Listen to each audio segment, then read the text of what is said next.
어차피 정치 뉴스는 장윤선, 뉴스 공감에 대항마 없는 어정장 장윤선 기자 나와 계십니다. 안녕하세요. 네, 안녕하십니까. 네, 반갑습니다. 어정장은 과하다고 봅니다. 칭찬의 말도 예, 아유 겸양이 도 아니요, 아닙니다. 예, 네. 예. 정치권도 이런 모습을 보여줬으면 좋겠다는 생각이 듭니다. 네. 자, 정치 얘기를 좀 해봤으면 좋겠는데요. 네. 국민의힘 전당대회 후보 등록이 이제 며칠 안 남은 거죠. 그렇습니다. 다음 주 초면은 이제 후보 등록이 마감되는데 한동훈 전 비대위원장 출마 어떻게 되는 겁니까? 하긴 하는 겁니까? 5시 50분 현재 TV조선의 단독 보도가 나왔는데요. 그래요? 23일 국회 소통관에서 출마 선언을 한다는 겁니다. 23일이면 나흘 뒤네요. 그렇습니다. 예, 네. 주말이 될 것 같은데요. TK, PK 의원 30명 명단도 30명이요? 예, 공유가 됐다는 거 보니까 상당히 포괄적인 어떤 한동훈 지지세를 모아서 출마 선언에 나설 걸로 보입니다. 그리고 근데 생각했던 것보다 세가 만만치 않은데요. 크다 이런 생각이 좀. 네. 그러니까 대체로 알려진 것은 수도권 원외위원장들이 나올 거라고 생각을 했는데 꼭 그렇지만은 않다라고 볼 수가 있을 것 같고요. 예. 중요한 포인트 중에 하나는 그 장소 섭외가 굉장히 중요하다고 오늘 이제 그 최측근인 장동혁 의원 장소도 메시지다 이런 얘기를 했었거든요. 장소의 정치학이란 말도 예, 있잖아요. 뭐 그런 얘기를 했었는데 그래서 예. 어디에서 할 거냐 이게 굉장히 중요한 포인트였는데 국회 소통관에서 하기로 한 것은 사실상 한동훈 위원장이 원외 정치인이기 때문에 네. 이런 원외의 한계를 여의도 정치의 어떤 복판에서 한번 세게 돌파를 해보겠다라는 네. 정면 돌파의 의지를 담은 거다라는 얘기가 나오고 있는데요. 내용도 왜 출마하느냐 뭐 여러 가지 구구한 비판들도 있지 않습니까? 네. 그래서 그런 것들을 다 담아서 강력한 메시지를 낸다고 하는데요. 실질적으로 어떤 내용이 발표될지는 좀 지켜봐야 될 것 같다라는 생각이 좀 들고 자 이렇게 되면 이제 한동훈 위원장이 원래는 25일 제일 마지막에 출마 선언을 할 걸로 알려져 있었는데 네. 그것이 아니라 생각보다 좀 빠르게 스텝을 밟기 시작한다면 그 밖에 다른 후보군들도 앞다투어 발표 출마 선언을 할 걸로 보이고요. 당초에 나경원 의원이 20일 출마 가능성이 있었는데, 네. 뭐 아닐 수도 있다, 뭐 고심 중이다, 이제 뭐 이런 등등의 얘기가 나오고 있어서 경우에 따라서는 앞서거니 뒤서거니 나경원 의원과 한동훈 위원장이 출마 선언을 발표하고 실제로 지지세를 모아가면서 당대표 선거의 흐름을 만들어가게 되지 않을까라는 생각이 좀 듭니다. 그러면 3자 구도는 거의 확실해진 거라고 봐야 되겠네요. 한동훈, 나경원, 네. 김재섭은 안 나오기로 했습니다. 안 나오기로 했습니까? 김재섭 위원장은 김재섭 의원은 제가 취재한 바로는 고심 끝에 출마를 안 하기로 최근에 무슨 모임에서 입장을 전했다는 것이고요. 뭐 가능성에 대해서는 계속 나오고 있는데 여러 가지 특히 이제 최근에 발표된 여론조사를 보면 지지도가 높지는 않고 그리고 또 사실 뭐 비용의 문제도 있고 뭐 여러 가지 등등을 고려했을 때 많이 낮춰줬던데요, 돈을. 뭐 하여튼 뭐 등등등등을 고려했을 때 이번에 대표 출마는 안 하는 것으로 정리했다라고 저는 그래요? 알고 있고요. 이제 그밖에 윤상현 의원, 그러니까 안철수 의원은 포기했기 때문에 윤상현 의원 출마 가능성이 있는 것이고요. 그래서 이게 이 구도가 계속 갖춰질지 아니면 실제로 막판 단일화 뭐 이런 것들을 통해서 친윤 대 반윤, 친윤 대 비윤 이런 구도가 될지 이것은 좀 지켜봐야 될 것 같고요. 실제로 국민의힘 내부에는 현재까지 보면 친윤 대 비윤 전선이 분명하게 좀 처지는 것 같다라는 판단을 좀 해볼 수 있을 것 같습니다. 근데 지금 어디안이 맞긴 맞습니까? 막상 딱 총선 올리고 난 다음에 전대 국면으로 급속히 들어가 버리면 그러면 상황이 좀 달라질 수 있다는 얘기가 자꾸 나오더라고요. 그렇습니다. 특히 이제 잘 아시는 것처럼 소위 이제 친윤계 영남 의원들 특히 이제 찐윤이라고 알려져 있는 이철규 의원 뭐 이런 분들이 적극적으로 라디오 인터뷰에 나와서 소위 이제 한동훈 대표설에 대해서 비토하는 그런 입장을 계속 발표를 하고 있지 않습니까? 심지어는 주변 사람들 주변이 뭐 이념이 의심스럽다는 얘기까지 하던데요. 예, 뭐 그 얘기도 있고 그리고 제가 최근에 이조 심판론을 들었습니다. 이철규, 조정훈 심판론을 들고 나오는 또 한동훈 쪽의 그 주장도 있고요. 또 반대로 이제 친윤계 쪽에서는 아니 뭐 그 검찰 중간 간부나 하던 사람을 법무부 장관 시켜가지고 누릴 거 다 누리게 했는데 이철규 의원은 뭐 그런 입장 밝히지 않았습니까? 네, 맞아요. 그런 얘기를 종합을 해보면 실제로 임기가 3년이나 남아있는 대통령 편에 서 있는 국회의원들이나 이제 그 정치인들 입장에서 볼 때는 한동훈 위원장으로 되겠냐라는 어떤 불안감. 그러니까 지난 선거에서 최소한의 뭐 비등한 어떤 의석수를 만들었다면 모르겠지만 네. 그게 아니라 굉장히 차이가 많이 벌어지는 108석밖에 못했기 때문에 그에 대한 책임을 지고 물러나겠다고 한 사람이 불과 몇 달도 되지 않아서 다시 또 여의도 정치의 복판에 서겠다는 것이 결국 우리에게 도움이 될 것인가 하는 포인트가 하나 있고요. 네. 또 다른 측면에서는 이 사람 당대표 되면 이준석처럼 또 대통령하고 싸울 텐데 이거 불안해서 살 수가 있냐. 특히나 대통령의 임기가 뭐 한 6개월이 남았다거나 이러면 모르겠는데 네. 앞으로 3년이나 남은 창창한 대통령의 시간이 있는데 그 사이에 계속 대통령 안티 노선을 걷는다고 한다면 이거 굉장히 부담스럽다. 특히 보수가 분열할 수 있다. 이런 차원에서 실제로 영남 보수가 굉장히 고민이 많다라는 얘기도 있고요. 실제로 전체 80만 당원 가운데 TK, PK 합치면 39.67%. 그러니까 거의 전체 당원의 40% 압도적으로 수가 많은 영남 지역에서 한동훈 위원장 괜찮을까에 대한 퀘스천 마크를 찍고 있는 분위기도 있고요. 여기에 반박해서 앞서 말씀드린 이조 심판론, 네. 이철규, 조정훈 심판론을 내걸고 있는 친한계에서는 이 당을 망친 주범은 친윤 찐윤이다. 그래서 친윤 찐윤을 청산하는 그날까지 깃발 세게 들고 싸워야 된다. 이렇게 얘기를 하고 있습니다. 그렇기 때문에 양자 간의 갈등 구도가 상당히 거세게 치열하게 맞붙을 가능성이 매우 높다. 정점에 윤석열 대통령이 있고 그렇습니다. 친윤 때문에 그러니까 윤 대통령이 아니라 친윤 때문에 당이 이렇게 망가졌어. 이렇게 얘기하고 친윤에서는 아니 한동훈 위원장 때문에 지난번 선거에 저렇게 진 거야. 맞습니다. 서로 책임을 떠넘기고 있는 건데 국민들은 어떻게 생각할지 모르겠는데요. 네. 근데 결국은 대통령의 의지가 굉장히 중요하다고 얘기하잖아요. 맞습니다. 그동안에 안 된다 이런 얘기가 나왔던 이유가 윤 대통령이 한동훈 위원장 뭐 비토하고 있다고 하는 그런 설들이 계속 전해졌기 때문이기도 네. 하잖아요. 근데 중앙일보 보도에 굉장히 흥미로운 대통령실 고위 관계자가 있는데 전당대회에 대한 용산의 입장은 웨이트 앤 시다.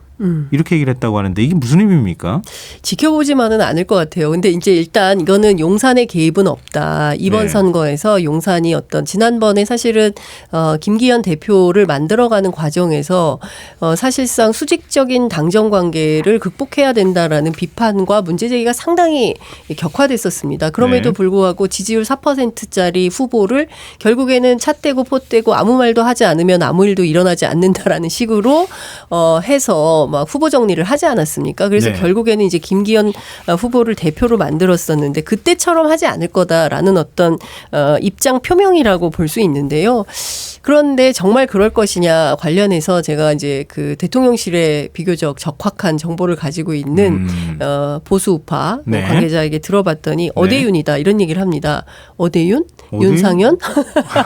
어차피 대표는 윤상현? 막 이렇게 물어봤더니 그게 아니라 네. 어차피 국민의힘 대표는 윤석열 대통령의 마음에 들어야 된다라는 얘기를 하는 겁니다. 그러니까 어대윤은 대통령 마음이 굉장히 중요하다. 여전히 용심, 용산의 뜻이 관철되는 대표가 선출될 수밖에 없다. 그것은 앞서 말씀드린 대로 대통령의 임기가 여전히 3년이나 남아 있고요. 네. 그리고 아시는 것처럼 최상병 특검법 그리고 김건희 여사와 관련된 여러 의혹들을 담은 김건희 특검법 뭐 이런 특검 이슈들이 상당히 많이 남아 있어서 여당이 국회를 사실상 방탄 역할을 좀 해줘야 되는데 대통령과 대척점에 서서 경우에 따라서는 최혜병 특검법 재의결 합시다.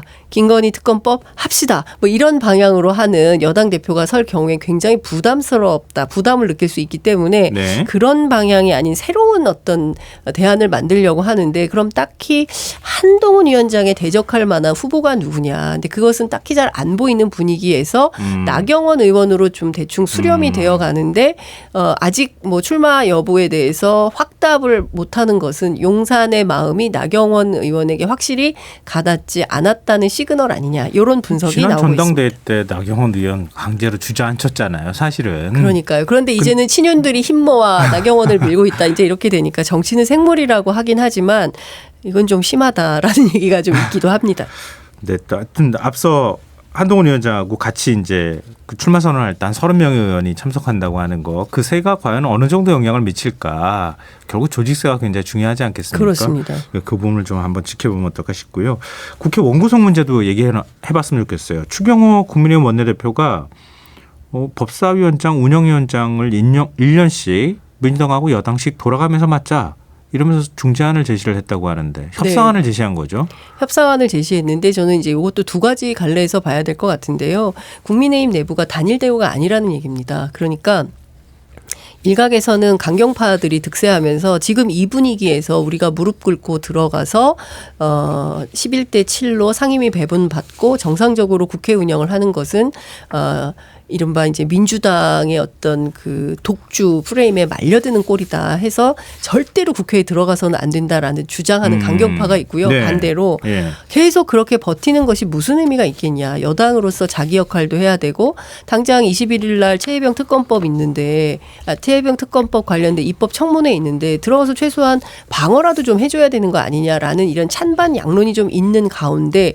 추경호 원내대표가 고육지책으로 1년씩 돌아가면서 하자라는 안을 낸 것 같습니다. 그러니까 1년은 민주당이 먼저 하고 그다음에 내년은 이제 국민의힘이 국회 법사위와 운영위를 맡아서 운영하는 게 어떻겠냐라고 얘기를 했는데요. 관련해서 민주당 쪽 취재를 해보니까 무슨 말씀이세요 지금? 박찬대 원내대표가 거절했다고 그런 얘기를 했는데요. 그러니까 중요한 포인트는 이런 것 같습니다. 원래 잘 아시는 것처럼 국회의원의 임기는 4년이고 전반기 2년, 후반기 2년 나누어서 국회 상임위를 배분해서 운영하고 있습니다. 근데 그걸 1년으로 쪼개서 하면 4번을 나누자는 건데 이건 그렇죠. 너무 심하다라는 얘기가 나오고 있기도 하고요.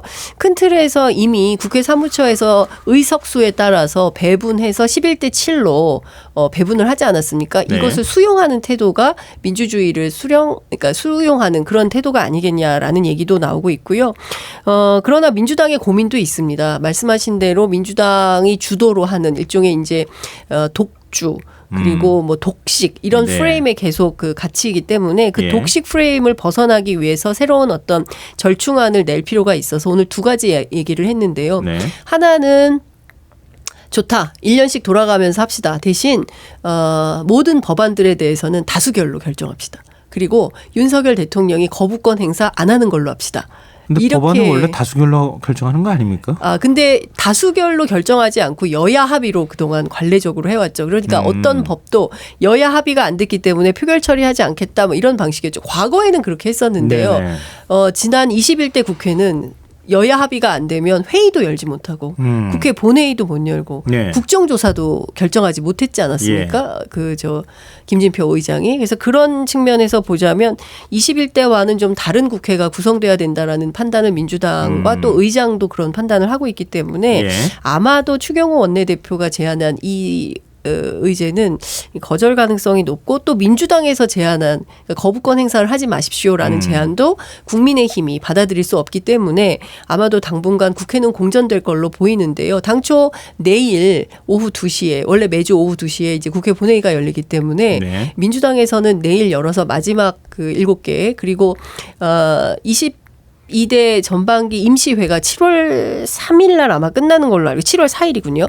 7월 4일까지가 회기인데 그 전까지는 다른 것은 몰라도 교섭단체 대표 연설 그리고 대정부 질문을 해야 된다라는 차원의 문제 제기가 있어서 아마도 상임위는 안 하더라도 이 두 건에 대해서만 결정할 가능성도 있지 않냐라는 얘기가 있는데요. 실제로 국회의장 우원식 의장 같은 경우에는 이번 주말까지 또 협상을 하라고 시간을 다시 주었습니다. 아마도 제 생각에는 다음 주 초반에는 양단지간의 어떤 결론이 나지 않을까. 그럴 가능성이 높아 보이네요. 국회의장 의지가 일단은 제일 중요하니까요. 자, 마지막 이 얘기 좀 해보죠. 민주당이 수원지검 박상용 부부장 검사에 대한 탄핵소추안 발의를 검토 중이다. 이런 얘기가 전해졌는데 어떻게 실제로 현실화될 것 같습니까? 발의는 하겠죠. 네. 예. 그리고 박상용 검사뿐만 아니라 그 대장동 백현동 사건의 수사 검사였던 엄희준 인천지검 부산지청장 예. 그리고 강백신 성남지청 차장검사에 대해서도 탄핵 추진하기로 했는데요. 잘 아시는 것처럼 엄희준 검사는 2011년 한명숙 전 총리 재판 당시에 허위 진술 강요 의혹을 받아왔었고요. 강백신 검사의 경우에는 윤석열 대통령 명예훼손 사건 수사 때 압수수색 관련된 규정을 지키지 않았다라는 의혹이 제기된 바 있습니다. 두 사람뿐만 아니라 또 최순실 씨의 조카 장시호 씨 있지 않습니까? 네. 뭐 뒷거래 의혹 이 문제가 제기됐었던 김영철 서울 북부지검 차장검사에 대해서도 탄핵 필요성을 검토 중이라고 하는데요. 네, 기존에 했던 검사들에 이어서 또 이분들에 대해서도 탄핵 검토한다라는 의견이 있습니다. 조금 부담스러울 것 같은데요. 이거는 물론 이제 굉장히 강경한 목소리가 나오고는 있지만 네. 그 결과를 좀 지켜보면 어떨까 싶습니다. 자, 오늘 시끌시끌한 공간 칼럼 여기서 마무리해야겠습니다. 지금까지 장윤선 기자였습니다. 고맙습니다. 네, 감사합니다. 네.